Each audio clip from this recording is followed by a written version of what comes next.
Yeah, so we're crazy live right now. Like right now, Whoa. we're on the air. So Whoa. all that other stuff, you cut it out. This is Flux, fluxwithit.com, here with Winston Churchill Edwards, the man, the myth, the somewhat legend. I'm hearing a background from probably you, like a echo. So I don't know if you have the video playing in the background. Oh, you Uh, know what? No, it's probably me. Yeah, it's probably me.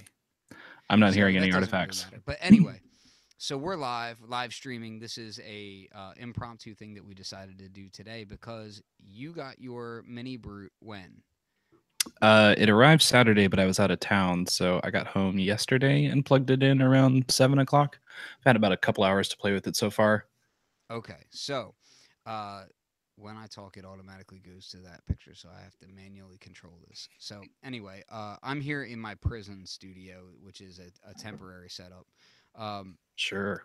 what we're gonna do is this stream is going to be basically we're going to talk about our impressions of the units, and we're going to show some things that we like about it. I don't know if you found anything that you don't like about it yet, but if you found anything, then we'll talk about that too. I can tell you a couple of things that I don't like about them, but I'll need you to confirm them because my versions are early, and so like I made some recommendations for changes, and they may or may not have been changed all the way. Some of the changes did happen, and we can talk about that. I don't think Arturia will be angry at that, and we can also talk about. We'll talk a little bit about the rack brood as well, and a little bit about the neutron because in my screen here you can see that I have it, and I know people will ask about it, so we'll discuss it. Um, in the YouTube channel here, we are going to have the live chat open. I'm going to try and pop it out so that I can actually see it properly. So, guys, give me a second because I see people talking in there. There we go.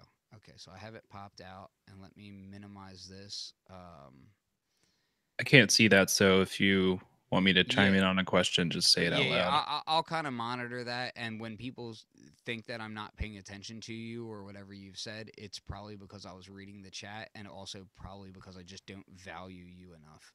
Oh, fair enough. So there is that. Okay, where are we at?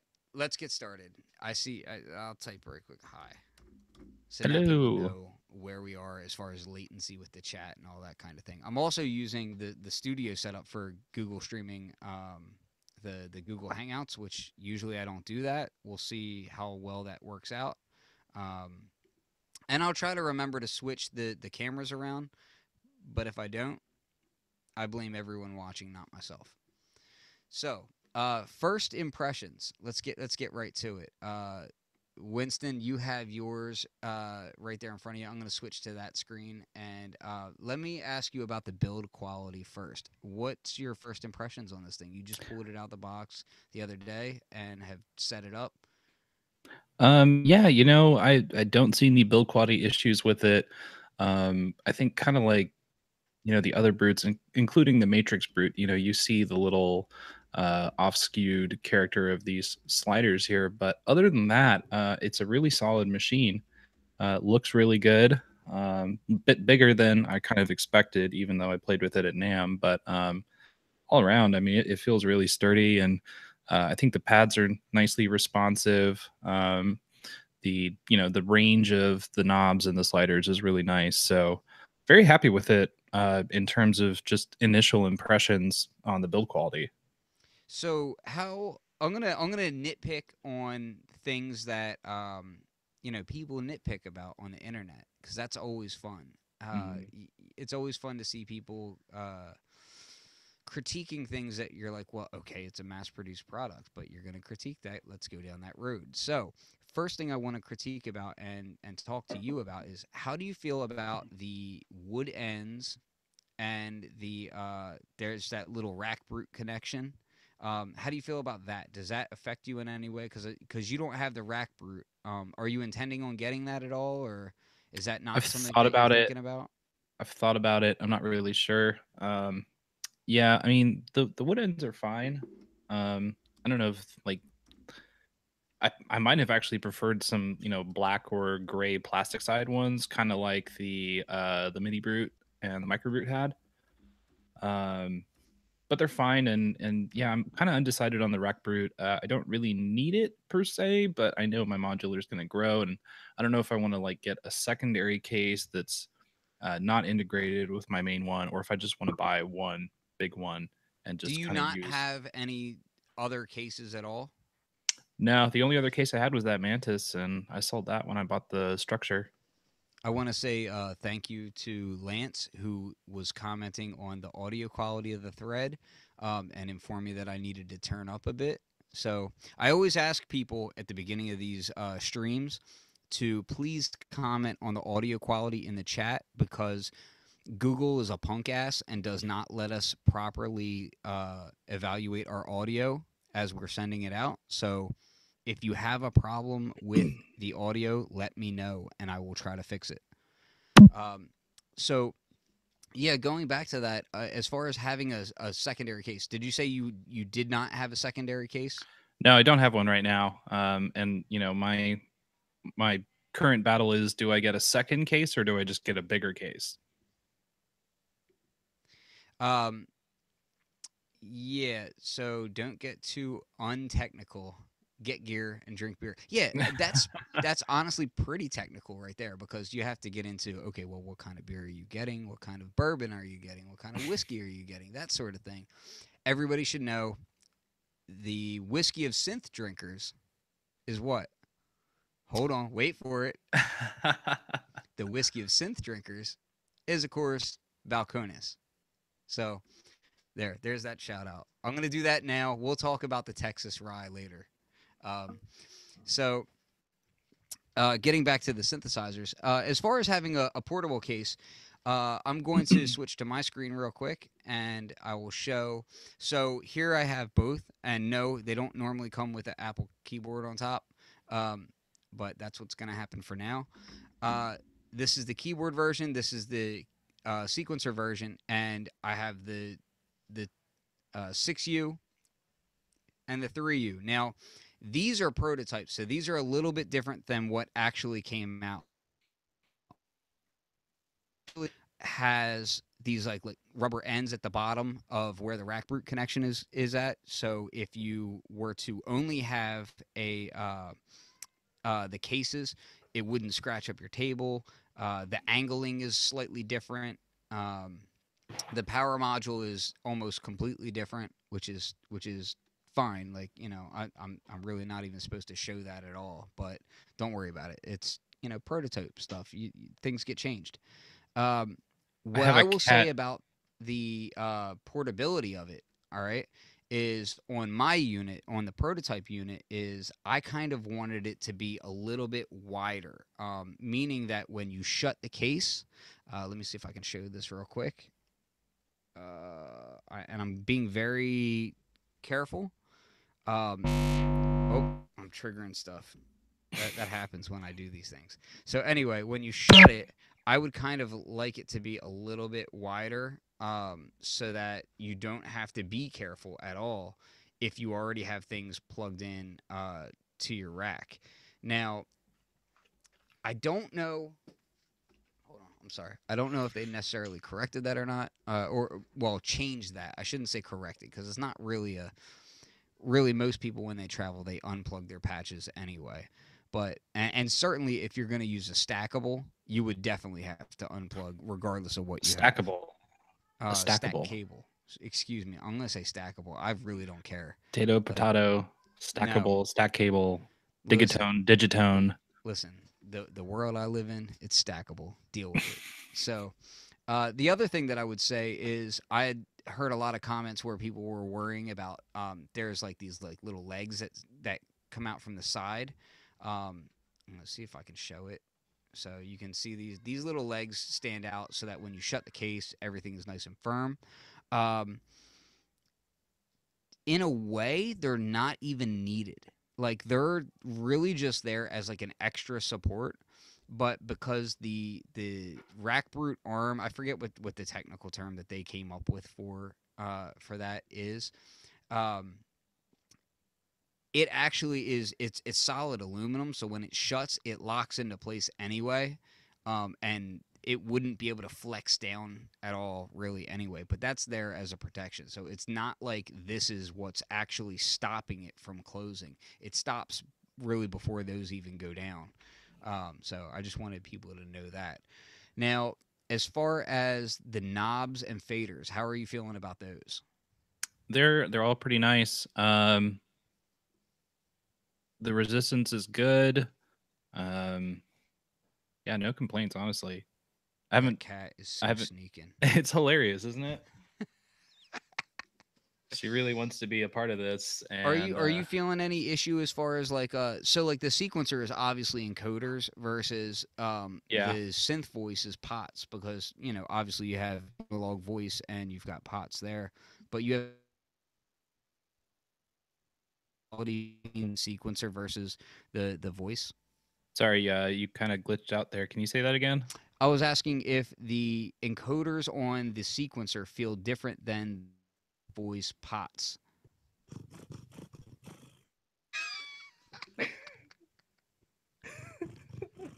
Yeah, that cat's about it. That cat is about that synthesizer. Yeah, this is Drone Cat. You may remember her from that mini log video. Oh And yeah. then Arp Cat is sitting around here somewhere. She likes to stand on the BS2.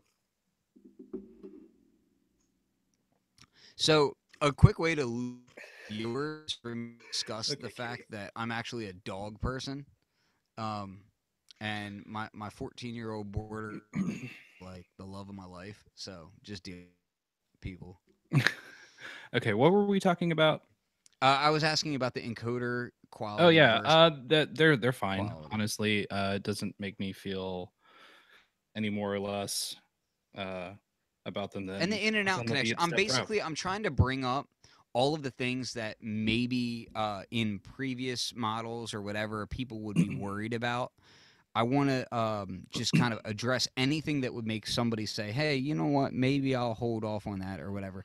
Before we get into like the actual sound, because a lot of times when you deal with a product like the mini brutes, is you're dealing with the fact that okay, so yeah, they're mass produced. So the jack panel is not going to be screwed to the panel because there's no way of doing that in a mass production way affordably without jacking the price up considerably.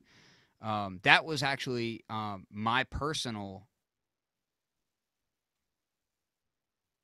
and also because I'm from an outsider perspective, I would be the biased one because Yeah, I actually worked on the product, right? yeah, yeah. I have you here so you're unbiased and I can say, "Hey, you know, like let's bring your brain into this and, you know, just cuz I'm actually not biased. I get because I'm the biggest asshole people know. So, you know, I'm the guy who's willing to say, "You know what? No, this is wrong." Um so Well, my let me let me initial let me just interject real quick and say, build quality aside, I think the great thing about these encoders and just the interface in general is that it's so immediate to do so many different things at once, and I really appreciate having these 16 encoders in a row next to the step buttons, which are also the keys, and a lot of different shift options as well. So it's all very intuitively and smartly laid out to do very quick editing and get some amazing results super quickly. Yeah, I agree. Now you are a BeatStep Pro user as well. Um Yeah, and how have you been feeling translating between the sequencer on the beat step versus the sequencer that is on the mini brute? I gotta say, I wish the BeatStep Pro had the same sequencer as the MiniBrute 2 because um, the things you can do with it are kind of out of this world. And having like an LFO or an envelope per step is incredibly useful. And I kind of feel like this might take over some sequencing duties on my modular that my BeatStep Pro can't do. So I'm hoping that BeatStep Pro 2 is on the way, and they're gonna integrate all this stuff as well as the same features from the drum brute and the trigger sequencer.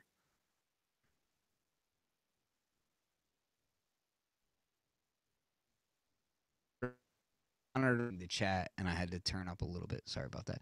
So, yeah, a couple of the changes would be that on the scale, we were talking about this off air. We can dive into detail. So, as you're creating a sequence, right? I'll run this. So as you're running a sequence, you can actually change your quantization of the scale. You can change between different scales. And the BeatStep Pro could not do that. And something kind of disappointing because it actually states in the manual that it won't change the sequence. And you're like, well, that sounds like a great feature. They're going to make a point that it doesn't do that. Why don't they think about letting it do that? So that was a real surprise to me on this when I tried it out, that it actually does change, requantize to the scale that you change to. So you can not only transpose to different keys or octaves, but you can also change the, the melodic tonal quality of what you're playing very quickly and instantly. Yeah, and the other thing, and I don't know how deep you've dug into this yet. Hold on, Not I have to really turn yet. this up. Okay, so hopefully I'm a little bit louder now. Because I Hope keep getting everyone can comments hear about how me. quiet I am. Well, it's they say that you sound luscious. Fabulous. Me, on the other hand, that's a problem. So, one of the other things is when you're in.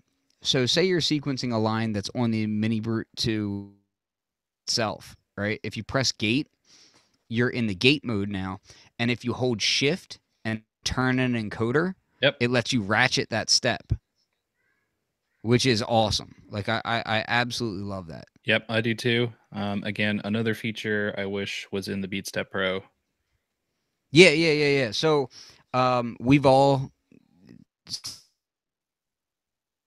about the BeatStep Pro because it does a lot really well.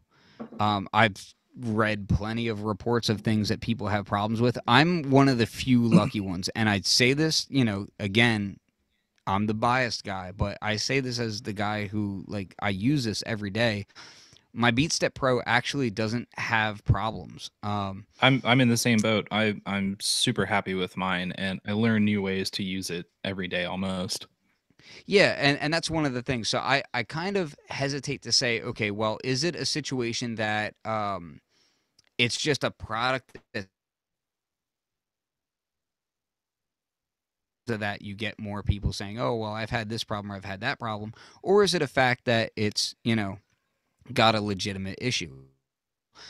The legitimate issues to me are I don't like micro USB connectors. Period. I don't care what device they're on. Really? I don't like Yeah. micro USB. You I've never prefer liked it. the B style? Yeah, that really tiny the phone style USB connector. I just don't like them. Now I've Right. also No, heard people I'm say, saying, do you prefer like the USB B style, the square yeah, are you talking plugs? about the mini No, USB mini? the square plugs like you use on a Oh printer. yeah, definitely, Yeah. Okay. definitely. I do Yeah. like micro USB because just everything I have is micro USB, so it's a little more interchangeability between cables that way for me. I would prefer and I've heard again this gets back to kind of the industry stuff, but I've heard reports that mini USB, which is the medium size. I was kind of looking around real quick to see if I have one that I could grab real quick and show you. I know what it looks like. Yeah, it's more Yeah, so the trapezoidal. mini USB, from what I understand, has a higher failure rate than the micro USB in production. Now, that being said, it also comes down to how do you mount it to the PCB, and that sort of thing. So there's other factors there, but my personal preference is I'd rather not see a mini or a micro. I'd rather see a full size, even if it means the product is a little bit bigger. That's my personal preference.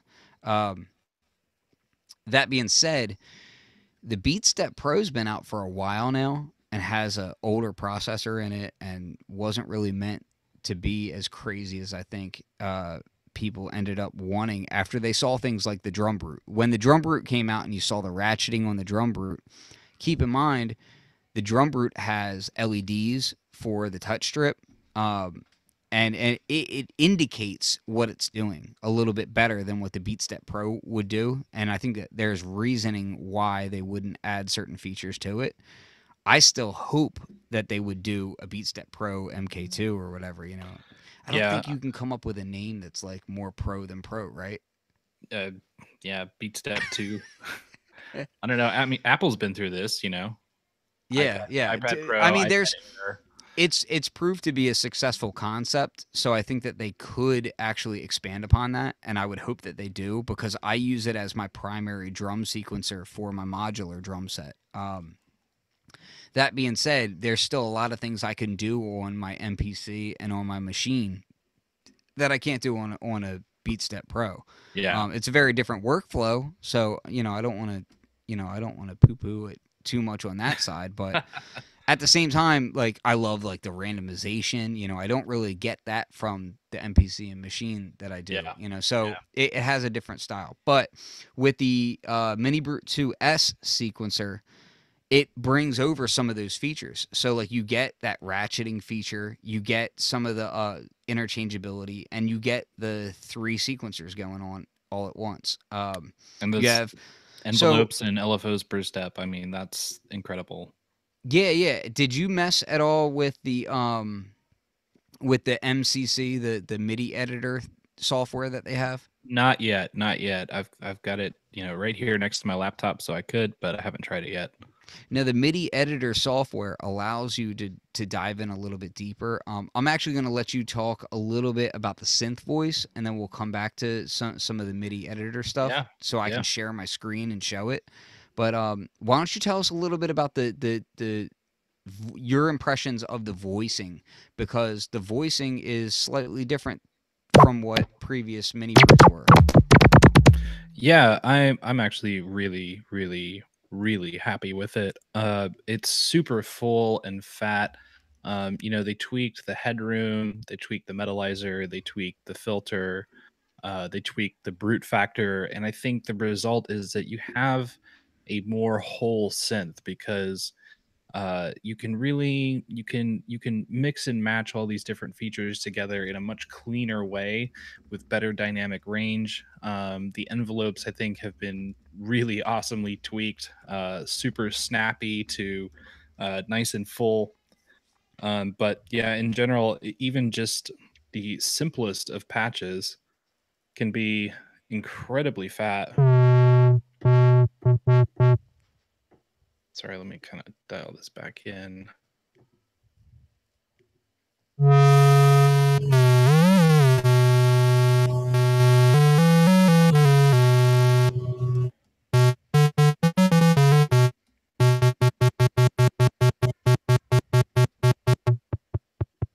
You can hear the snappiness of that ADSR.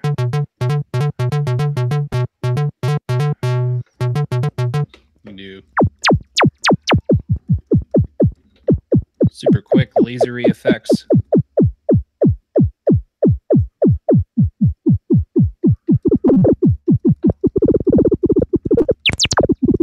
So that filter is really nice, and these oscillators just have so much character to them at their basic level.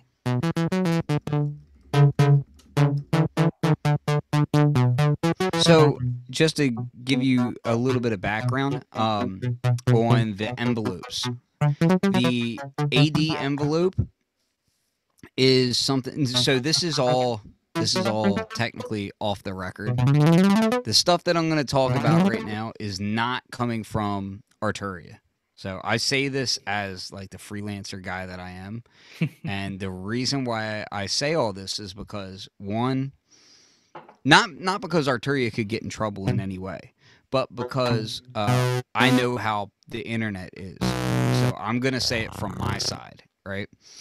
I will say that there is inspiration drawn from certain modular modules that people would PM for constantly on the envelope side of things. So you'll notice I saw people commenting about, oh, well, there's an AD envelope instead of two ADSRs, and that's not as powerful.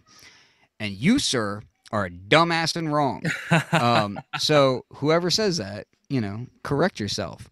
And the reason why I say that is because not only is it an AD envelope, but it's an AD envelope that lets you choose between gate, trig, and then you also get your single shot and you get your looping, right? So the cool thing about that is that, so if it's gate, then technically it's kind of a attack, hold, decay, right? Not necessarily just a AD. But on top of that, with the looping, they allow the looping to go into audio range. It's a very exponential type of envelope. So whereas on something like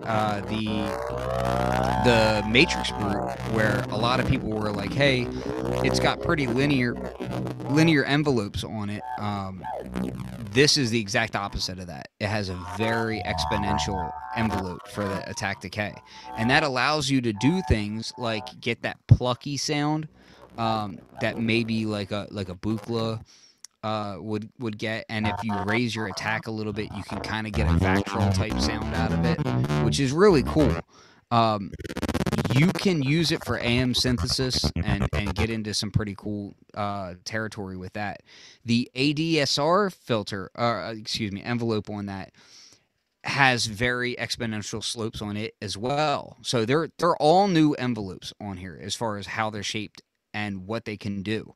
So if you start really playing with the lower range of the fader on them, I'm trying to switch over here. So if you're on the very low range here, and I'll actually let Winston kind of play with it on his, you'll notice that they get really snappy. I mean, almost blippy. Don't go into mini log territory because people might complain that you can hear a click. Well, so I was talking about this exact subject last night with a friend of mine, and he says, "Oh, it doesn't seem to have the clicking problem that you find in some synths." And I'm like, "Well, yeah, there's clicky and there's snappy, and I think clicky is undesirable because it goes from like super high attack to kind of like mushy decay, and no real dynamic in between. Whereas these go from snappy." Like there's no click in the beginning. There's no attack click.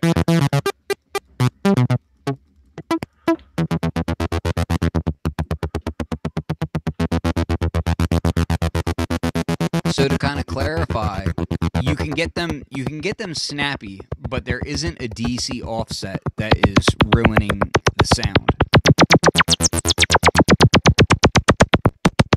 I mean, this is going to be great for building electronic drum samples for my Dig Attack. I can't wait to start, building kicks and other things with this because it's got some snap and some.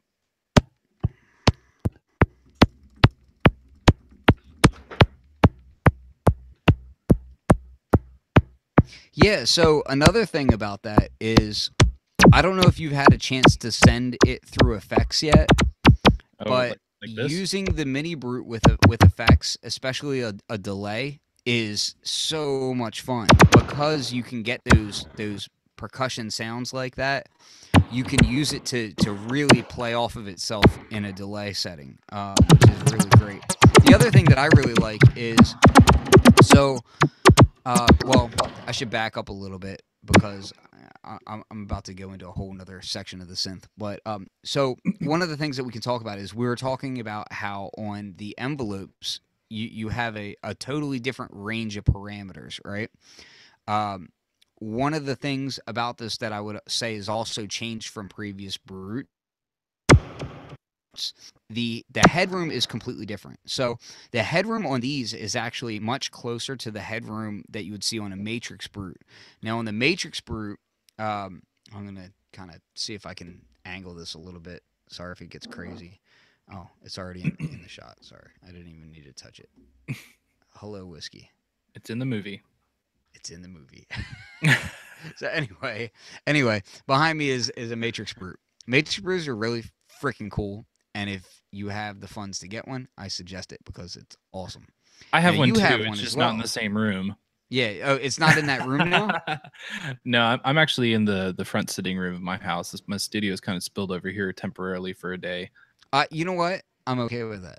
Yeah, so I basically just have out here like my Dig Attack, my Digatone, the Beat Step Pro, my modular. I like to say and digitone, so if you could I know, correct that. and I've got the MicroBrute 2 here. So these are all going to get transplanted back into the studio in a very similar form. I just You haven't. mean MicroBrute as well, not MicroBrute 2.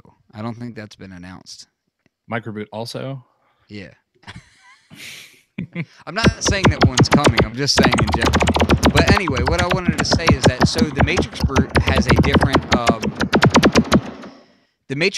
a different headroom to the oscillators. So in the previous MiniBrute oscillators, it was a situation where you could just drive them right from the faders, overdrive them right from the faders.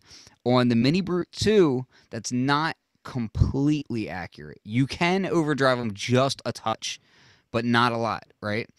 Where you overdrive them is using the attenuators. And I don't know if you've had a chance to even see this. No. But let me switch over to mine, right? And so your Describe the first patch. attenuator right here is actually your VCA, all right? Okay. So if I was to turn this up, VCA bias, right?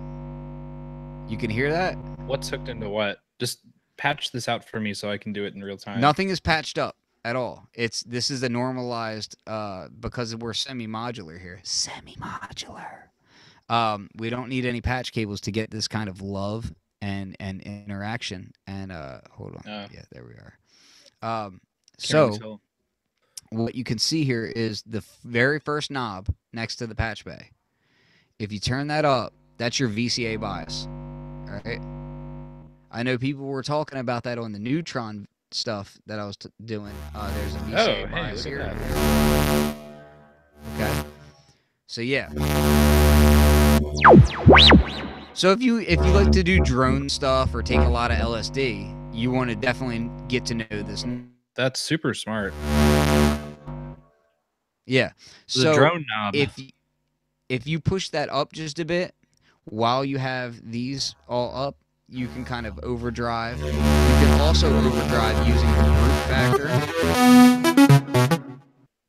So there's actually numerous ways of overdriving this thing, but it's not the same as the previous one. Yeah. So you do get a different sound. So some people may have not been as a fan of the harshness of the MiniBrute 1, right? Shout out to Joe of soundsofgear.com. This one you can actually get a much cleaner tone out of in general without having to be super careful with it, which is really nice. This, just kind of sitting here and playing with it, there's one thing I'm noticing that is not immediately evident on the front panel about whether or not this thing can do it. So the key tracking of the MiniBrute 1 does not seem to be present. So first off, I'm assuming you can do it with the sequencer. You're talking about key tracking of the filter, or? Yes.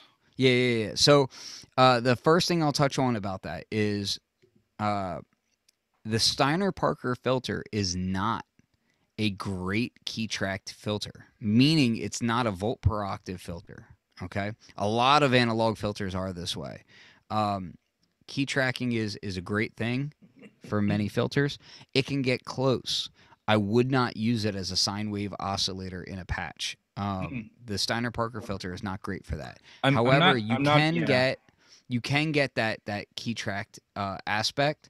And hold on, I'm gonna. Yeah, I'm not interested in playing sine waves. That's not. I mean, there's a sine wave on the second oscillator, so I don't need a sine wave. I'm just curious about adding a pitch tracked filter effect modulation. Yeah, so it's not already pre-patched, but you can actually patch that up. You would go keyboard. So let me see if I can show my screen. Oh. So this red cable right here, there's keyboard, which would be synthesizer line 1, right? Keyboard. And then you could go into either FM1 or FM2, all right? We're going to go into FM1. And actually, you know what? We'll go into FM2 for now. And when you do that, you can certainly get it that way. You can also get it through going in through your attenuators. Now, if you go in through attenuators, I'm going to go into attenuator 2 right now. And then if you go into attenuator 2, let me give me a sec. Somebody was asking about does it come with cables? And the truth is, because I have a prototype, I don't know for sure. I do know that my prototype came with cables, Arturia black cables. Did yours come with cables? Yeah, mine came with. Wait, hold on a second. My cat. Are they the black no threaded cables? Cat, get out. If you give me half a second, I'll go show you which the cables are that I got. All right, we'll give you a half a second, but if you're later, then that's how long you'll take. So I'm going to keep explaining this patch to people. So what I've done is I've gone keyboard out to in2, which is your attenuator. On the MiniBrute panel, you actually get 2 separate attenuators. Now, they are normalized internally, but once you plug into them, they become whatever you put into them, okay? And then you have an output 1 and an output 2. That's those individual attenuators. Now, your attenuators here, you have attenuator 2 and then attenuator 1 over here. The other thing about that is, so if I turn this up, hold on, let me hit play. I'm gonna turn this oscillator down. So now I have that turned down, and I can turn my attenuator 2 up. And then if I bring this up a bit. Okay, now let me kind of. There we go. And if I take the attenuator down, that's the amount of key tracking.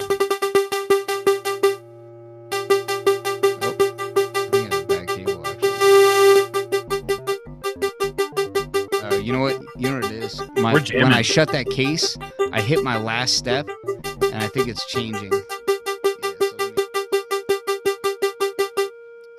Okay, so I got the cables. Yeah, so as I was saying, you would go keyboard out into attenuator 2. You're in 2 on your patch bay. Yep, and then that's going to be normalized to your filter anyway. Yeah, actually, this is really cool that I just figured that out. Excuse me, it's actually normalized to attenuator 1. I'm sorry. I'm off to the side. Well, attenuator 1 is normalized to pressure. Yeah, but once you send an input into it, it changes.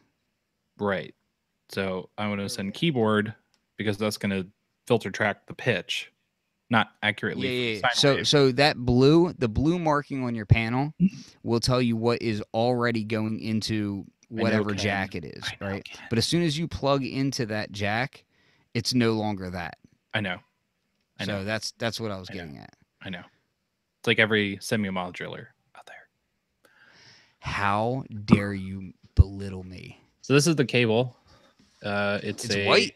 Yeah, it's white, and it's got it's one of the threaded ones. It's like the ones that came with the BeatStep Pro in that special pack. It's about 5 inches, maybe 6 inches end to end, like tip to tip. It's not super big, but obviously it reaches from the furthernmost patch point to the other very easily. They came all bundled like this, so they got a bunch. You know what? Hold on. Can you show that again? Because I'm manually controlling the video and bourbon. So, yeah.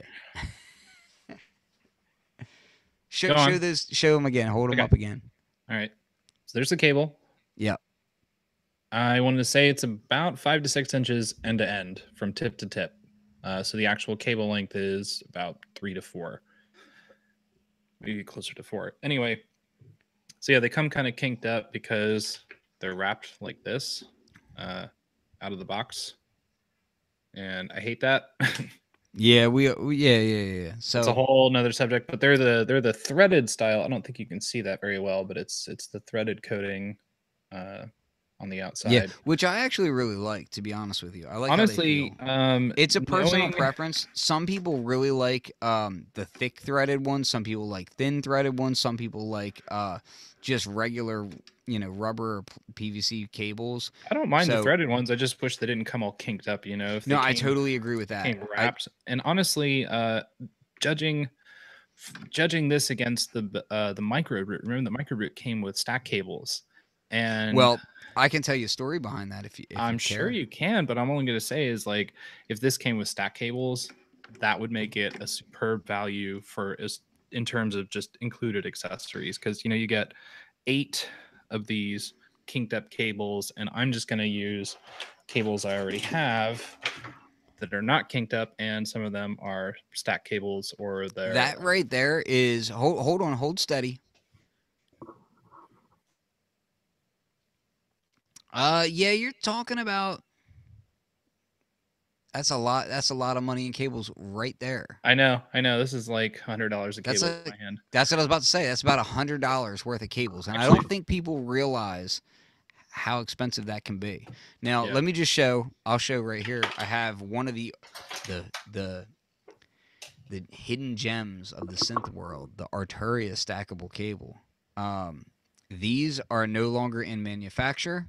There was one run of them, and there'll never be a run of them again, I don't think. I was just wondering if I could get more. No, what happened there was I think they were not aware that there was a patent on that, and they probably had to pay money. So it's a worldwide patent. So you can thank Tip Top for patenting that and not sharing that, and yeah, that's where that is now. So I'm pretty positive that's the situation, but that's all speculation. On that but note, I do love stackable cables. I will say, I personally, whenever I buy a module, what I do is I buy 1 or 2 stack cables that go along with it. Yeah, like that's how I build up my collection, because I'm not dropping $100 in stack cables all at once. So these are the modular addict versions of the stack cables. I don't know if you got any of these. These are a lot cheaper than the Tip Top stack cables, but I don't feel like they're as high quality. In fact, I'm sorry, I missed it. Did you say, are those the modular addict ones? Yeah, these are the modular addict ones. You can see the plugs are a lot bigger. They came in all kind of mismatched lengths. Like I ordered 3 of multiple lengths in multiple colors, so they should have all lined up, but the blue cables ended up being 2 inches shorter than the white cables that were supposed to be the same size. So that was super annoying, and they ended up actually refunding like practically all of my order because it was so boned up. But just by nature of the feel of the cables, I don't like them as much. They're like a little too dry, rubbery. They're not like particularly slick, and the heads are a lot bigger. Do you know if they're still making those cables? I don't know, honestly. I need to actually addict on here because they're really nice guys. Yeah, I bought the first batch. I knew like they may not last. Apparently, they were made with different technology than the Tip Top. They are, and I was actually involved in creation of another cable that was stackable. This story again. No, I'm not going to go into it. I'm just saying. I actually would just want. Man, see, now I don't even know how I can promote it for them without sounding like an asshole. So I'm just not even going to say it. I got to say that particular company, though, has been doing some really great marketing lately. They have. I'm very happy. You're seeing their cables I asked everywhere. them for a care package, and they sent me a pint glass, stickers, guitar picks, and these really cool keychains. And I actually use their cables in my studio a lot. It's not like I have hate for them, because that's not it. All of my interconnect cables for my studio are that brand. I'm just salty because I'm not making my money. which is fine. Whatever. This is industry rule. We'll say 4,080. Yeah. So, yeah. Getting back to the brutes. Another thing that I would say is the envelope slope on these. If you're using them for AM synthesis, you can get around the idea of having the AD be dedicated to your amplitude, right? So all you have to do is it's really very simple. So on your MiniBrute, the middle row here of the patch bay. Oh, I need to switch the camera. Here we go. So middle row of the patch bay, and I'm gonna kind of zoom in a bit here. Technically, I'm just actually moving the camera because I'm that ghetto. There we go. All right. So the second row, right, is ADSR and then AD. Now, AD takes its trigger from ADSR, so that's normalized into it. The AD, what you can actually do is you could do ADSR out into your amplitude input, which is AM1. Once you make that simple connection right there, you're no longer using the AD envelope as your VCA. Yep. Now you're using the ADSR. So you can switch between the two depending on what you want. And then, So let's say, for instance, you wanted to take the AD envelope out. You could send that into your filter. And now you can do that AM synthesis as an FM on your filter, right? let me ask you this. Don't you talk to me. So when you patch out the AD envelope, breaking the connection from it and the VCA, are you saying the ADSR now takes over VCA duties for the amp, or does it only work on the filter, kind of in vein of a low pass gate? So when you break the connection, right? So the output if you plug into the AD output, you're not breaking anything at all. It's only when you plug into the input of the amp, right? So you have AM1 and AM2 on your amp. When you plug into AM1, now you've broken the connection, okay? So, for instance, I could, instead of using an envelope there, I could plug into the LFO. And if I plug into the LFO of my amp1, then I'm getting I should be getting sound out that way. So I could turn this up and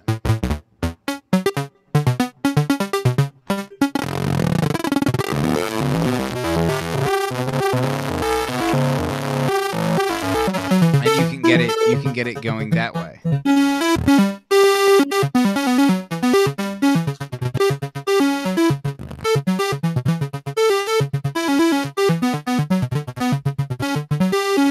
The other thing that was confusing to me when I first got this thing was the way the patch bay is laid out.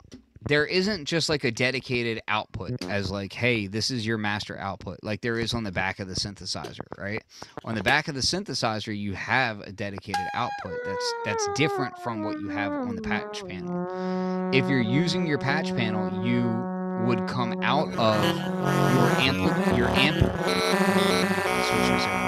I'm gonna try and arrange my camera a little bit better so that people can see the actual patch bay. It's a little bit hard because I'm living in the 80s. Right here. So right here is these three are your amp, and it's AM1 input, AM2 input, and then output. This output is actually your master output for the most part. It's your VCA output.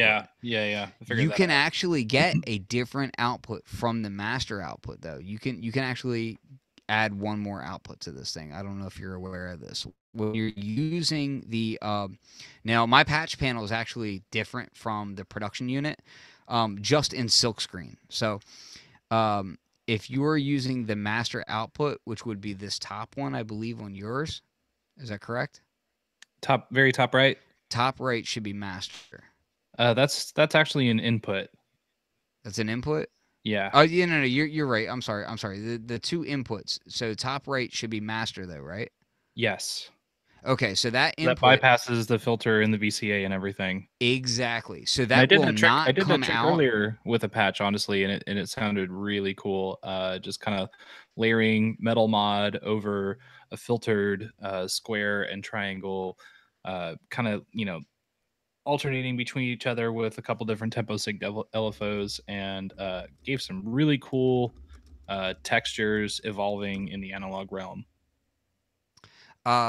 Yeah, so MiniBrute is volt per octave. People were asking about whether it was hertz per volt. No, it's volt per octave. I believe actually in the software though, you may be able to set that up. I'm trying to remember now. You can do that on the BeatStep Pro, right? Yeah, I believe you can set that up in the software. So let me see if I can't. I'm trying to find that real quick. But who wants to do that? People who use MS-20 minis. Exactly. People who use actual MS-20s, no, they're old. I'm just kidding. Shout out to Mark Doty. What's up? Um, the no, this the cool thing about that though is being able to send your inputs in and around different ways. You are not limited to the you're not limited to the semi-modular aspect of this. Basically, every point of this thing is breakable. So you can treat it as a modular synth. Now, on top of that, you also have a separate VCA. A lot of people don't realize that. This area right here in the bottom left corner is a completely separate VCA. And that threw me for a loop because when I first got the prototype, I was like, oh, this is the VCA that I'm using for my sound, right? No, it's a completely separate VCA from the entire synth voice. So you can use this to blend sounds together. You can use it for DC voltages. You can use it for all sorts of things that you would in the modular world. It is just a completely separate VCA. Now, it doesn't have an offset knob. It looks like it's only controllable through CV. That's correct, but it's a CV, mixer too, which could, is really cool. If you use a mixer that has an offset, like Erogenous Tones has their VC8, you could get your offset that way. So you could, plug an LFO into it and then control it with a looping AD envelope to blend the LFO in and out to wherever you're patching that out to. Exactly. So you have that, and then LFOs. on top of that, you have the attenuators that are right next to it. So if you plug into there, you can use those as well. You see what I'm saying? So you actually have there's a lot of hidden functionality in the patch bay that isn't readily apparent when you're just looking at it, and then you start patching around and you're like, oh shit, well, I didn't realize I could do that, and I can do that. So it gives a lot more modular functionality than what you would expect. The things that I started patching around on at first was the patch bay is kind of the first thing that struck me, like when I started thinking about the patch bay, and this is like personal opinions and personal impressions. The first thing when I saw a image of the unit, they hadn't even made the units yet. It was just like a CGI mock-up or whatever. Was MS-20. Like that was like the first thing that popped in my head, because you have patch bay on the right, you've got all this synth voicing going on, and I was like, man, that's kind of like. But if you've ever used an MS-20, and I say this to be completely humble about how stupid I can be, MS-20 is actually kind of complicated if you've never used modular before, or absolutely. And really, even if you have used modular, like the way it's laid out and the way it's presented on the panel can kind of mess your head up a little bit. This, on the other hand, is much more straightforward. This is much more following a Eurorack standard, and it's much more easy to grasp if you catch what I'm saying. So totally. Yeah, so when I first looked at it, I was like, oh, okay, well, this is going to be like an MS-20, and that's probably going to turn a lot of people off, because there's a lot of people that, just quite simply didn't get the MS-20 because they felt it was too heady. I don't feel like that about this. I feel like this is really straightforward, and this is going to be that crack cocaine of a synthesizer. This is going to be, I mean, seriously, like when you add on say you add on the 3U case, you don't need to buy power. Like, you don't need to worry about power. You don't need to worry about, okay, is it going to work with X, Y, Z? No, it's just going to work. Like, you plug this thing in, you screw the bolts into the side, and you're good to go, right? So then all you have to do is buy modules, right? And it's keyed headers, so you don't have to worry about, like, knowing anything about power, really. The power module that's in it is way overpowered, so you don't have to worry about using too much juice. Like, unless you're buying Metasonics modules, you're not going to run out of power with either one of those cases, because it puts out plenty of voltage, So I think it's going to be like one of those entry drugs. And from what I understand, they're not even really trying to get into the Eurorack market. They just want to be people that help people get into that market,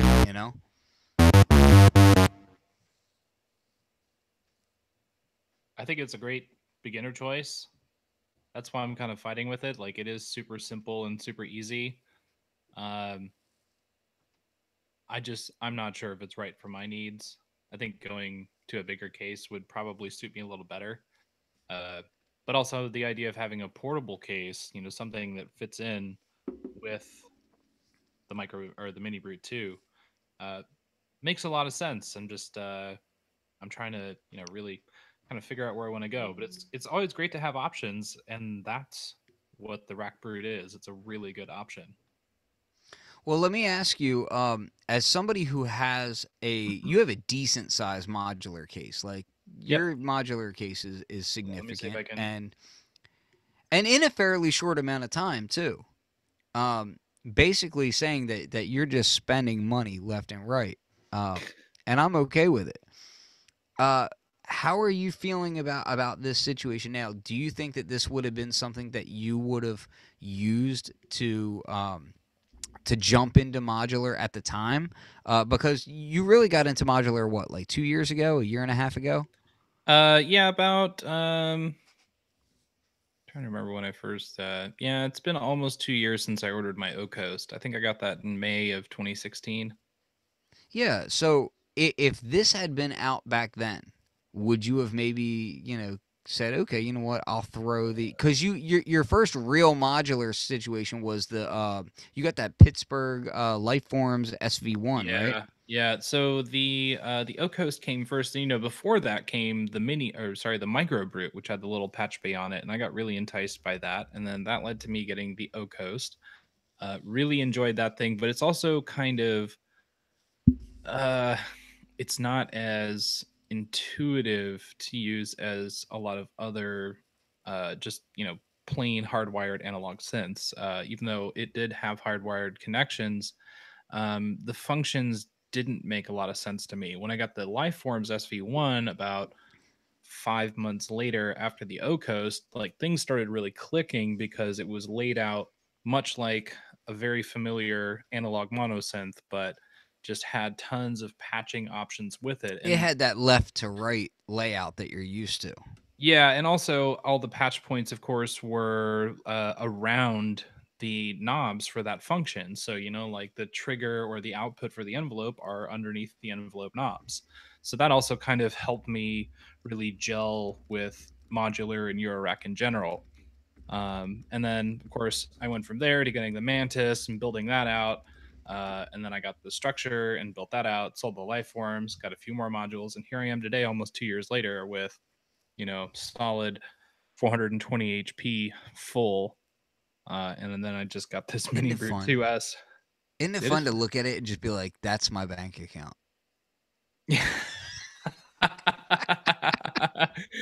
Or I mean, that's Sometimes I look at it and I'm like, that's my nest egg. well, I look at it, I'm like, that's why my kids aren't well educated.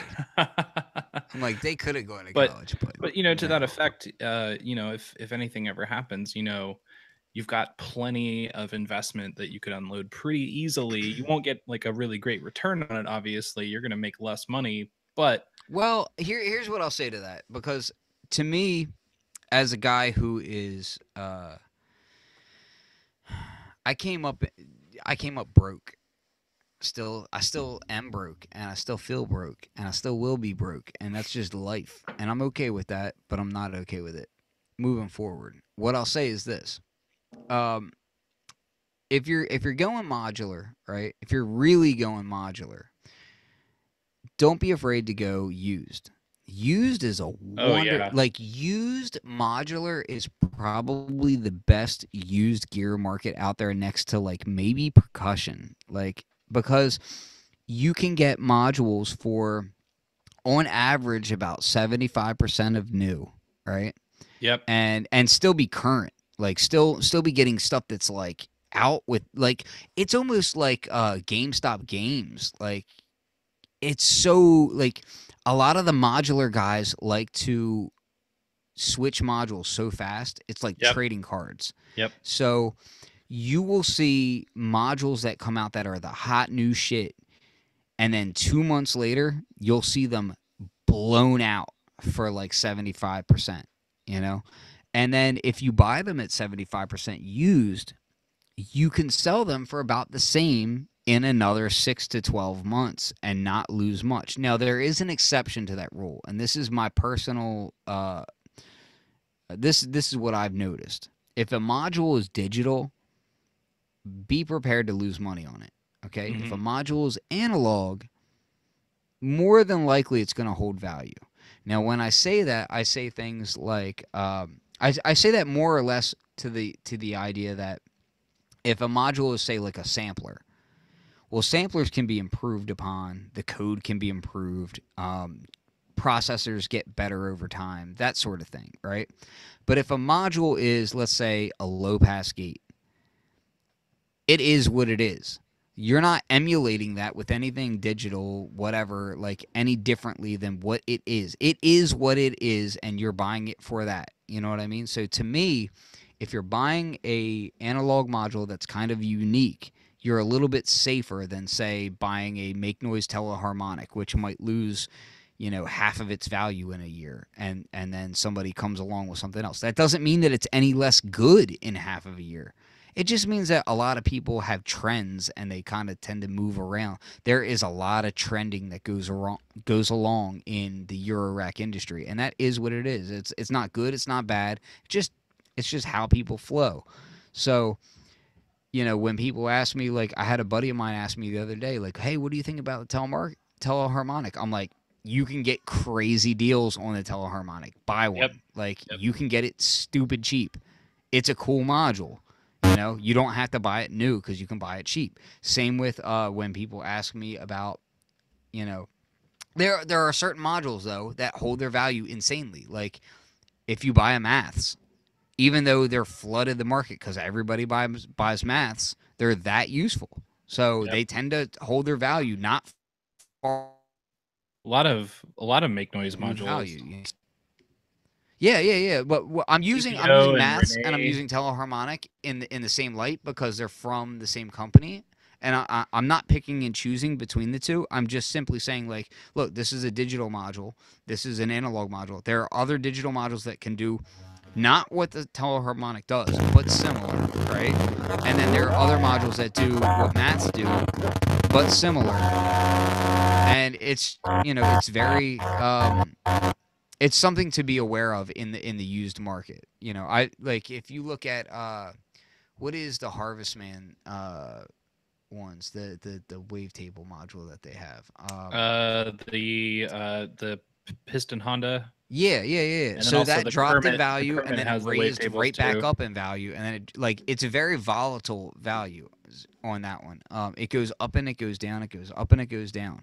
Um, it's a cool module. That thing it has character. You know what I mean?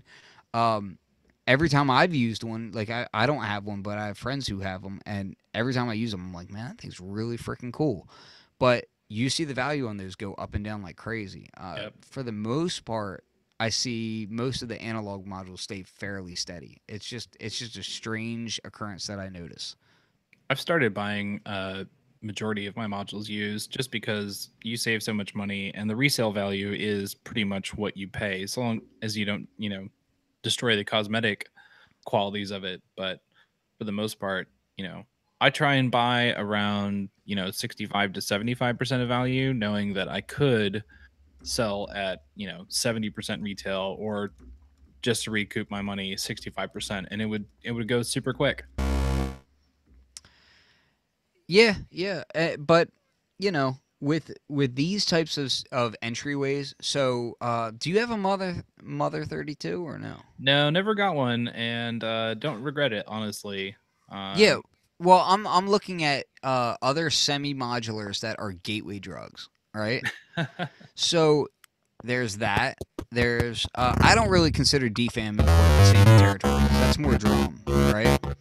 Um, but System One, the System One M, the never attracted to that one. really, Yeah, well, and it's kind of that's ugly. why you're It's stupid. it's kind of ugly for one, You're wrong. and it's Look, big. if you're smart, hold on.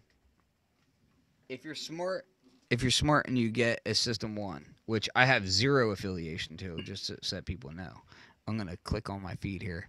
If you're really smart and you get a System 1, you'll change all the knobs to green so that there's more green.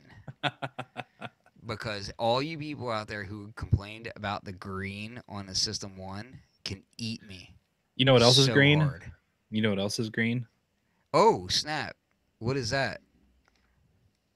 It's green. Let me see it. Ship it to Delaware. Ah, It looks delicious. 100 proof. got another one. A little bit What of a is what? darker green. This is the cast strength. Oh my goodness. And what does the cast strength come in? This one was 62.3%. Oh, yes, sir. Fire. So, with the Balcones cast strength rye, is Mhm. that distributed outside of Texas or no? Not yet. Not yet. In fact, we Good only God. hear me out. We only just had our distillery release on Saturday, 2 days ago. I was there for that. It was pretty cool. We sold out of the cast strength there, so that's all dried up. The 100 proof is going into distribution in Texas in the next couple weeks sometime. And we're just waiting on the packaging, the boxes that the cases go in, basically, and then it'll get shipped out to our distributor. So it'll take 2 to 3 weeks from there. And then we have a second wave of distribution coming after that, which I can't tell you what states right now because I don't know, but it's going to be a mixture of some of our better markets. So let me just ask, and I know we're getting off topic. I really don't care. I like whiskey. Deal with it, people. Um, so the rye, now that that's out, what is your preference? Do you like the 100 proof rye, or do you prefer the single malt, the blue corn single malt? Because I love that blue corn single malt. It is so good. Well, there is no blue corn single malt. There's blue corn whiskey and there's single malt whiskey. They're two Well, totally different the things. single malt. Excuse me. Yeah. Yeah, the single malt is made out of barley. Honestly, if I had to choose between the two, I'd probably go for the single malt. It is our flagship whiskey. It's It the is so whole good. it's the whole reason we got started. The rye, It's what fueled Nam.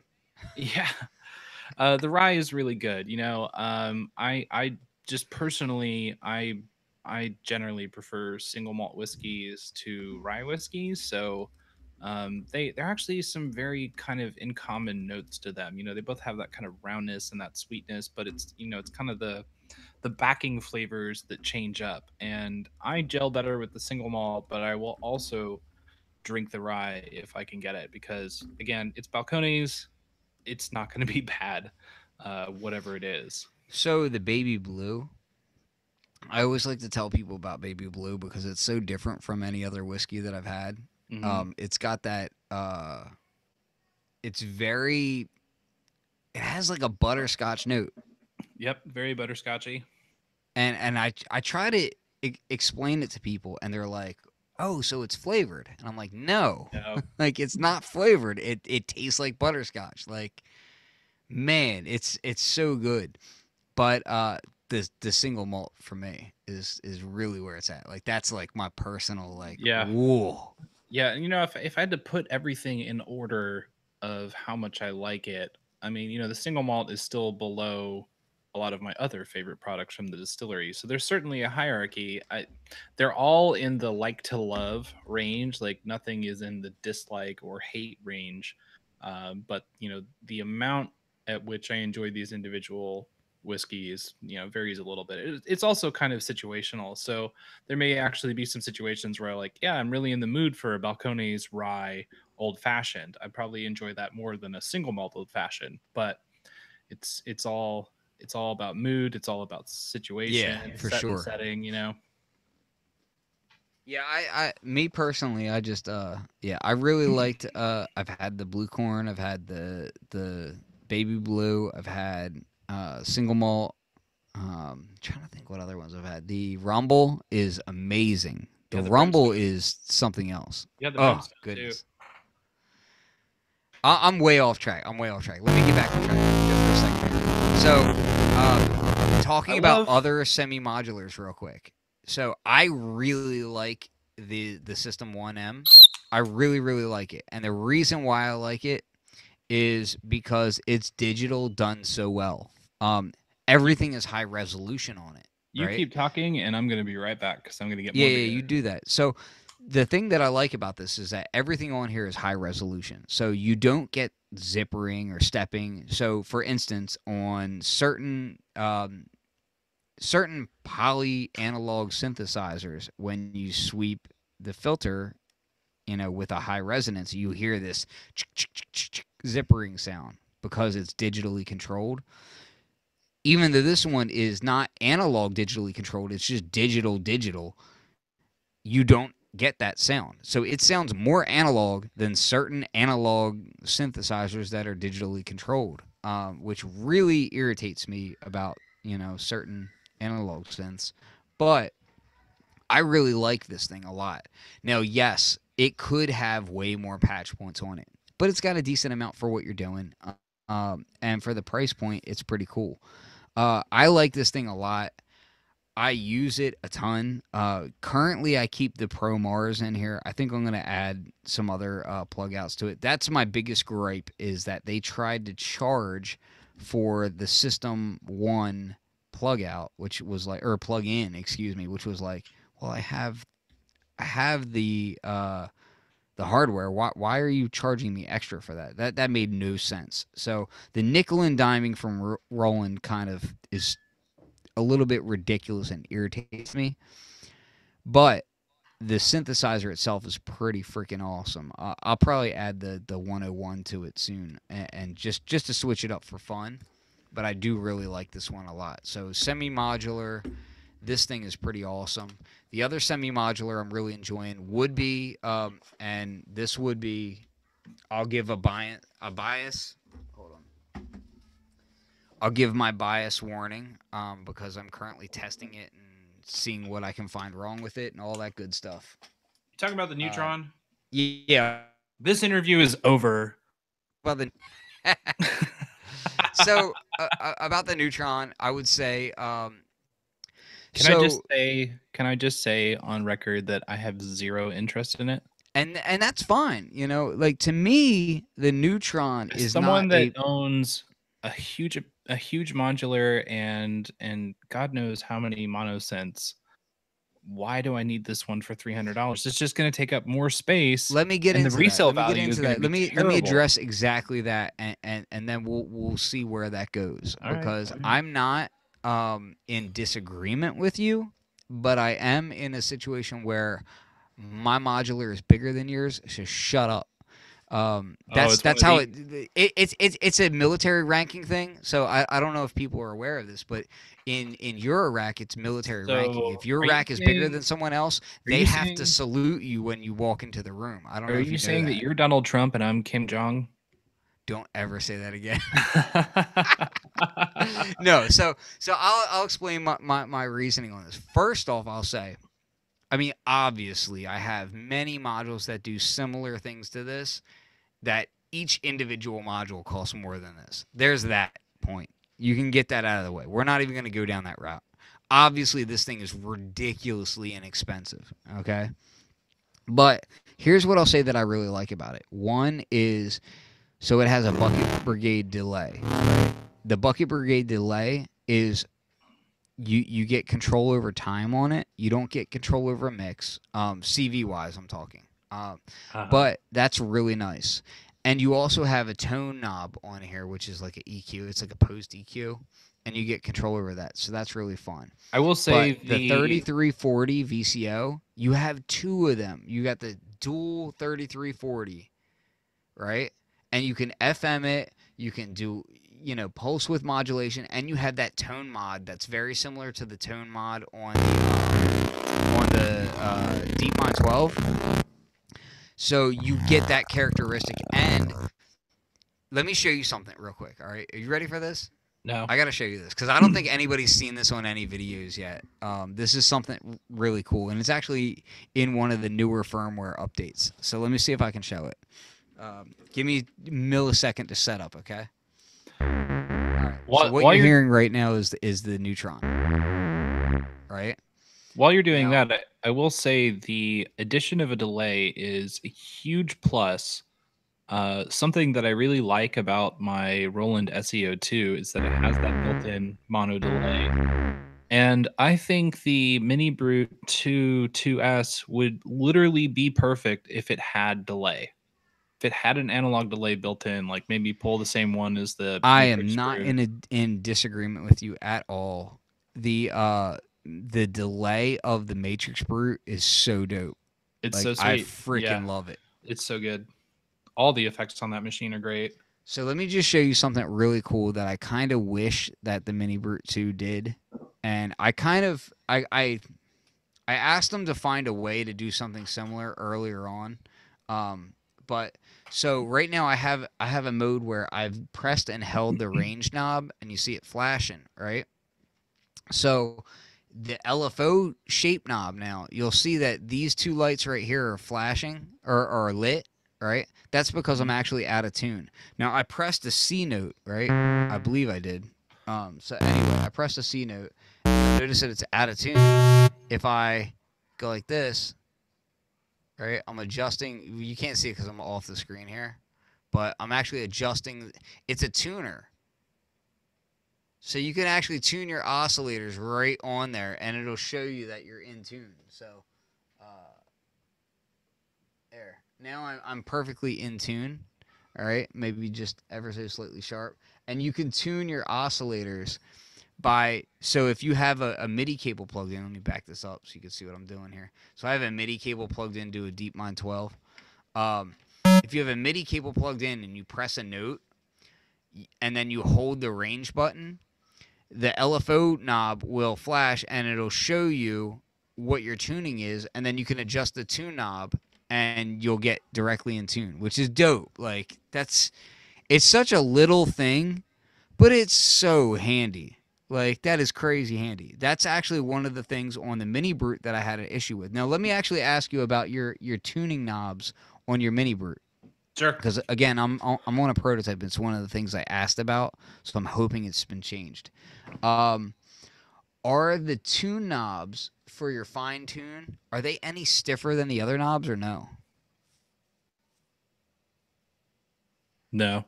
Nah, see, I personally wanted them to be like really stiff so that you couldn't bump them out of tune. Do Yeah. you feel Yeah. like No, the tuning I've already done that a couple times where I've been like, messing with the filter and I've touched oscillator two's fine tune and it kind of knocks it out of tune. Yeah, that's my only real honest gripe Also, about I the wish unit. that they both were in tune at perfect 12 o'clock, but they're not. Uh, And that's something that I don't know that is necessarily fully possible on a completely analog path like that. yeah, I kind of assume this is just the nature of the architecture, but it would have been nice if they were calibrated that way. So you just you had the full positive negative range of the tuning. Um, Also, I think Where do you typically find Intune at on yours? sorry, what? So where do you typically find Intune at on yours? Is it a little bit flat, a little bit sharp? So Where? here, let me just mix two saw waves together here. So my oscillator one is at perfect noon right now. Take out oscillator two real quick. If I mix in oscillator two when it's at perfect 12,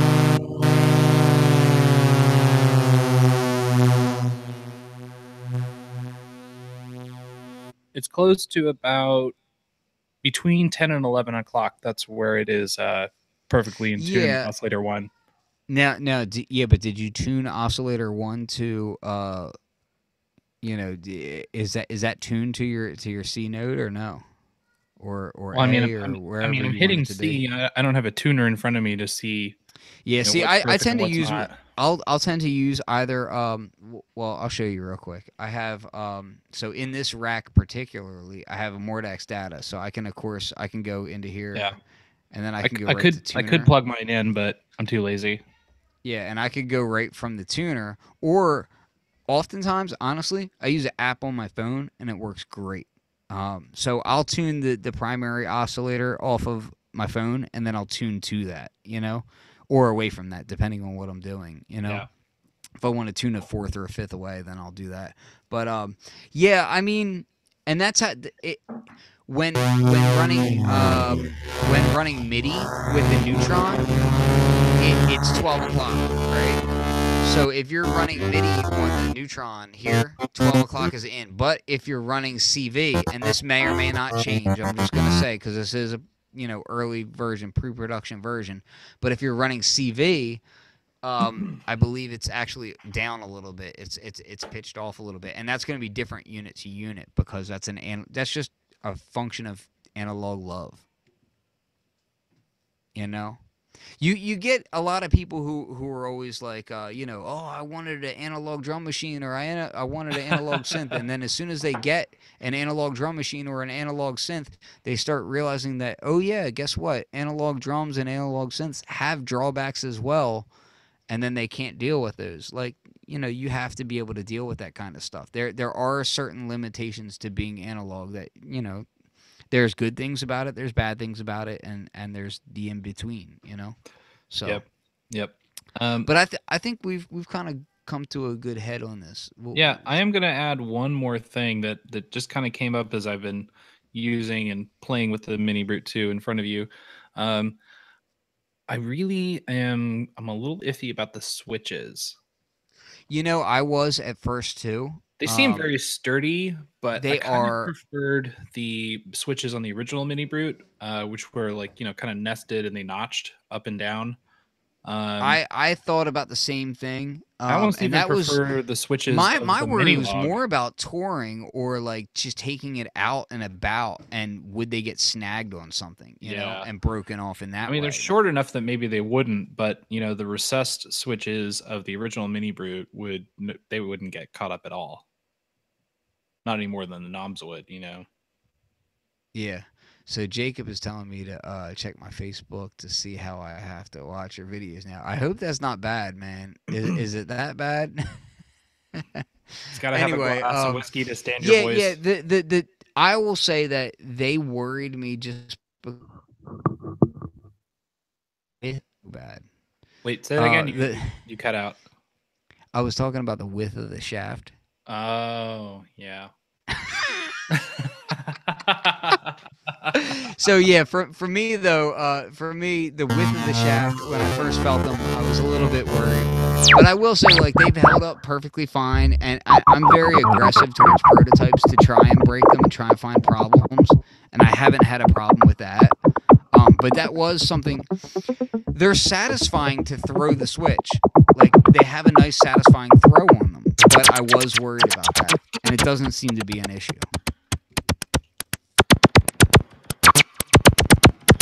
Man, this thing's got some punch to it. I love it. It does. The low end is especially tasty when you go to sine wave on the secondary oscillator and you pitch it down. It's surprisingly beefy without breaking up, without sounding harsh. Oh, and shout out to the people who like to yell at me for saying when I'm doing a live stream and drinking whiskey. Yeah, you might want to never visit a bar.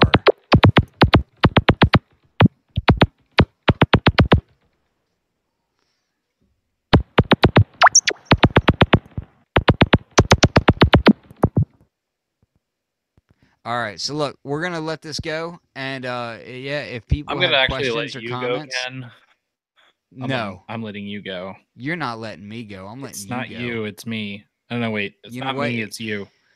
So shout out to Balcones for sending me a endorsement ship. You're actually sending your endorsement. Yeah, something like that. But no, seriously, Balcones is delicious, and I say that completely unbiased. Ken, I say that as somebody who likes come to Texas. Taste. Do I have to sponsor your visit to Texas? You do, actually. Do I have to talk to them? Do I have to spend my own private miles to get you here? You get that? Whatever you got to do, just recognize miles. I got 3 kids and lots of bills. You want me to send my private miles? It got real fancy real quick, people.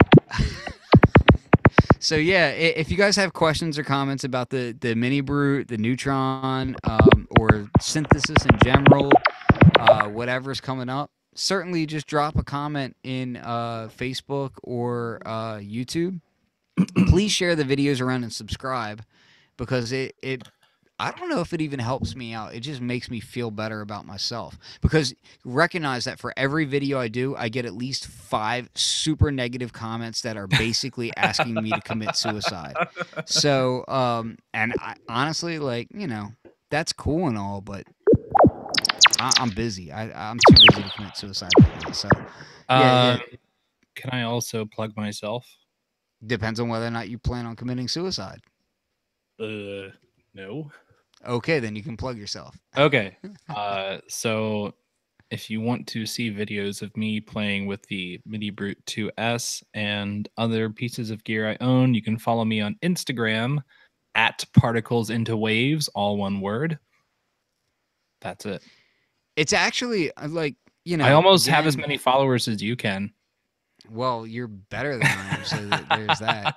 No, I will honestly say his music's really good. So if you follow him, you're probably going to see some really good stuff and worthwhile to check out. Because if you like industrial style stuff, especially, you'll probably dig his musical Instagram stuff. The rest of his Instagram stuff will make you just say, "This guy's a loser," but It's a his lot of music stuff's memes. pretty dope. A lot of memes that Um, cover up my depression. yeah, I'm gonna actually start posting more music stuff because I haven't been posting any of my album stuff in a long while. I've just been kind of keeping. It's weird. I keep like my music separate from this kind of stuff, which is nonsensical. But I keep my memes and my music like I keep my best friends as, my support and only reason for living. yeah, exactly. Real quick question that we got was, have I tried interfacing the MiniBrute 2 with the Matrix Brute? And the answer is absolutely, multiple times, constantly, yes. And it's super dope. I will say, let me give you my final gripe about the Arturia synthesizer scheme. Okay, Arturia oscillators are pitched 2 octaves higher than most Eurorack oscillators, and that drives me insane. Can that be Um, edited in the MCC? It can and it can't. So you can Mm. adjust the MIDI output to be up or down, but the actual CV, it is what it is. So the CV of brute oscillators just in general is 2 octaves Yeah. above, which is really irritating to me. Which The means if you're same thing with using the Beat digital Step Pro. oscillators and trying to pitch them the same over CV with the brutes, you basically have to drop your digital oscillators like as far as they'll go for the most part of them. Same problem with the Beat Step Pro, and the transposition like works antithetically to what you think it would. It's like if you want to go up in pitch, you lower the voltage. It's super backwards, and yeah, they should get on that. So yeah, that's been a gripe of mine for a while, but it's something that can be worked around, but it is something that's there. So it's just again, me not Annoying. being overly biased. I'm just telling you the truth about what irks me. Final. Sound wise, they're freaking awesome. Yep. They sound amazing. Super full. Filters are great. Oscillators are great. Patch bay is amazing. Metalizer sounds way better. It sounds so good, man. And you know what? So One here's of my one of the favorite weird things about things. the brutes in general is the goddamn metalizer. It sounds so good. So one of the first things that I noticed is I had commented to them. I was like, "Hey, the metalizer sounds way better," and they were like, "Oh, we didn't change much on it." And I was like, "Well, you changed something," and I think it's mostly the headroom. I think that's really because a lot of wave folders are amplitude dependent. So I don't know if it's just because of the headroom change or what. But dude, the metalizer sounds so much better on the MiniBrute 2. And to my ears, it sounds way less just harsh and distortiony. It sounds way more like wavefoldy and cool. Like I, I I really dig it. I really did appreciate that distortion that it gave, but instead of doing it all in the metalizer now, with the brute factor being kind of tweaked out, Exactly. you can get that fuzz back to it. Yeah, and if you want to get the hard distortion, you can send it through an amplifier and then boost it through that way. But Yep. me personally, I really like how it sounds when you just give it the metalizer and you can start modulating the metalizer amount and all. It sounds very it has that kind of buchla sound to it. Like you get those crazy harmonics and all that. It's very cool. I like it a lot. Super fun to put on and the LFO as well. I've done that a couple times already. Yeah, yeah. Still got to So read the manual and you know what? learn. You know what's cool is that it's actually normalized to. I think it's pressure. It is, Velocity. yeah. Yeah, velocity. So Yeah, it's yeah, yeah. normalized to velocity. So if you program a pattern, your velocity is actually stagnant. And then you have to go into the velocity sequencer on your MiniBrute 2, and then you start tweaking the knobs, and then you'll start hearing it bounce around if you turn the metalizer amount knob up. Very fun. I dig it.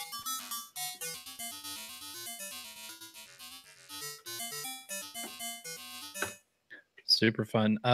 Before So we hold on. Adam is saying it's tamer, and that's kind of I'm what I'm saying is that yeah, yeah. it doesn't distort as hard. It's like it's not being sent in as hot into The it. yeah, Um the harmonics are more dynamic, I think. exactly. And then you can drive it hard if you want to, but at a certain point with the previous brutes, it would go from metallized triangles into clipping, and then just square waves at that point. Um, so I definitely think the extra headroom is doing a lot for it, and you can still get it into that really hard driven range using the patch bay, but you have more flexibility in that sense. You've got more dynamic range throughout that feature. Yeah, exactly.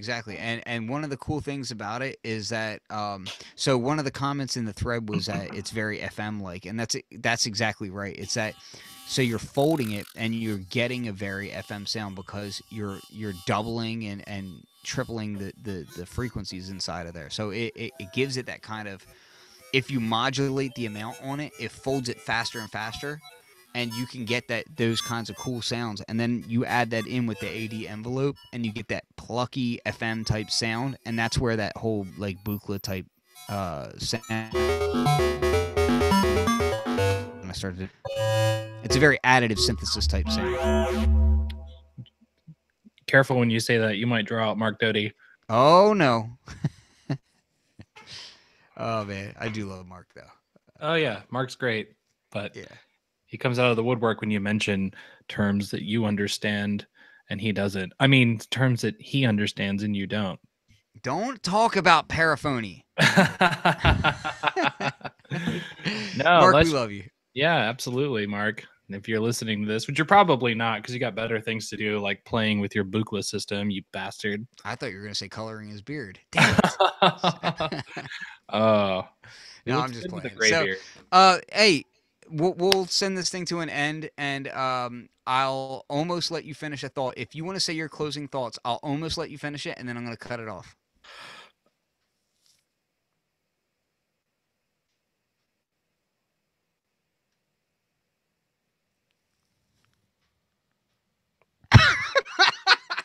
I tried to. I tried. I'm sorry. Am I filling you with anticipation?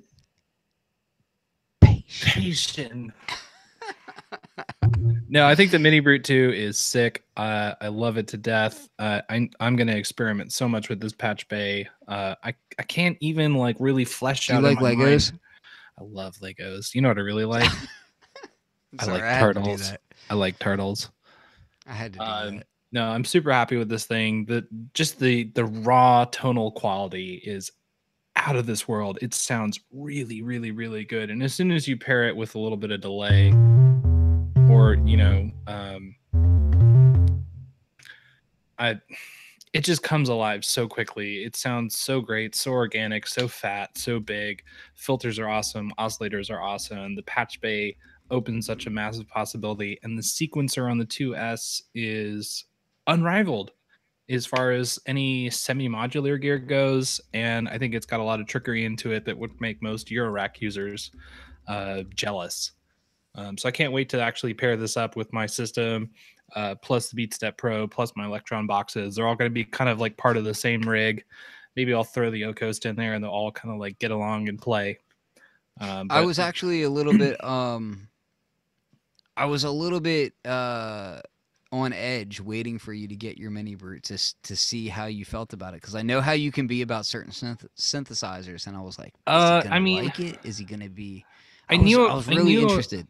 I knew I was gonna like it. I mean, I really like the sound of the other brutes, the MicroBrute and the MiniBrute. I really, really, really appreciate their tonal quality, but this has taken that to another level. And then the sequencer and the patch bay together with that have completely turned this into one of my new favorite monos, like overnight. No joke. I think this thing is going to be serious and permanent part of my studio. Sounds fun. So Until they make a MiniBrute 3. we'll do another show at some point down the road. When you Yeah, get like give me 30 some more time. cents, which will be in like what, 2 weeks. And then we'll discuss what's the new hot button topic. So let me ask you, the other big question on everyone's mind. Electron. Oh God, don't do it. Electron Digitone. TR8. Let's discuss about Digitone whether or not something that I've R8S? never touched before is making another company upset. Come on. Okay, you don't have to answer Sorry. it if you're too scared. I really need to get on clickbait videos. I need to start doing that. No, I mean, you don't own either, obviously, and you don't even have a TR8, right? Or do you? No, I don't have a TR8. I have DrumBrute. I've got many drum machines, but I don't have a TR8. I've used the TR8 extensively. I think it's cool. I always felt that the lack of ratcheting irked me. The scatter function is okay, but like I really like the sequencer of the DrumBrute. I like the drum sounds, especially the upper percussion of the DrumBrute more than anything else. We're not talking about the DrumBrute, Ken. Well, no. I'm getting to that because the TR8, so there's like the ratcheting has been brought in, and like so a lot of the features that I liked about the DrumBrute have been now brought into the TR8S. I want one. You're breaking up. I can't hear a thing you're saying right now. Screw you then. Oh, now I can hear you. Okay. So we're talking about the Digitact. Well, the Digitact, I kind of want that, but I think I'd rather have the Rhythm MK2, which I used to have a Rhythm, but the MK2, now that I can sample into it and just the way that it's laid out.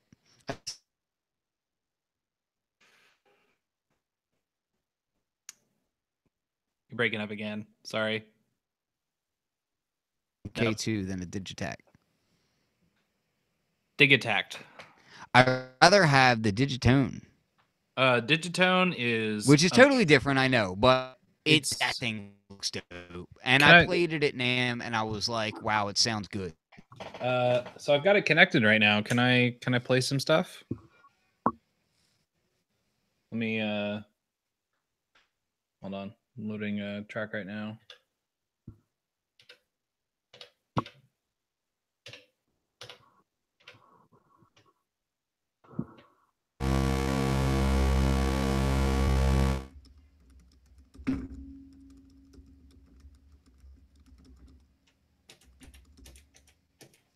So they're saying, Winston, you smell bad. I don't know how they smell you through the show. That's crazy.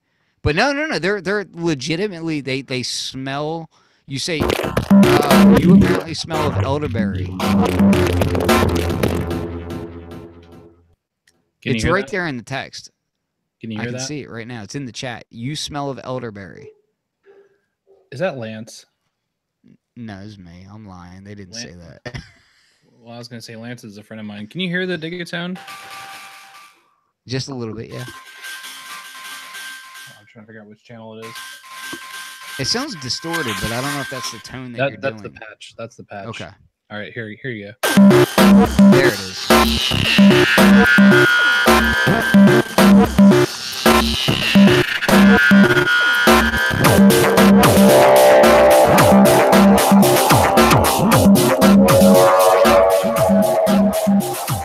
Yeah, that thing makes me jealous. Yeah, see, I want one. I dig it. I like what they did with it. That was the first, like the Digitac didn't really get me excited, and I love samplers. It got me like, meh. I'm really waiting for like an You need to spend Octatrack time that with it. goes to the next You need to level. spend time with it to understand its potential, honestly. Yeah, I fair got it just enough. I got it because it was a really basic drum machine, and it was super easy to use, and it had some electron trickery. But the more time I spend with it, the more I'm like, this thing is really fucking cool. And the Digatone is even more full featured. And it, I mean, you're hearing like I'm making entire beats out of this thing. Yeah, the thing about it that got me was that as soon as I started messing with it on a show floor, which on NAMM show floor is like the worst place to demo any gear. And I was instantly able to like come up with cool stuff, and I was like, "Oh man, I got to get one of these! Like, it's It's really so dope." amazing. Like You have to get one. between that You have and to get one. again getting back to semi-modular is the Delta Sep A from Radical Technologies. That was the other thing that like I couldn't get the tone of them out of my head at the show. Now, granted, I had already been using the MiniBrute 2 for months by that point, but man, that Delta Sep A was like, oh. But all right, Hear the listen, we kick got to end the drum? show because I got to go upstairs and eat dinner with my kids who are screaming right now. So, yeah. If you guys have any comments or anything, please let us know, and we'll talk later. Say bye, Winston. Bye, Winston. Yeah, see, I moved the camera off of you just when you said bye because I had the camera on you for like so long. So, yeah. All right. Oh, and go to sounds.com and check out Fluxwithit products or shop.fluxwithit.com. Or just subscribe and tell friends about how bad my videos are. That's cool too. Peace.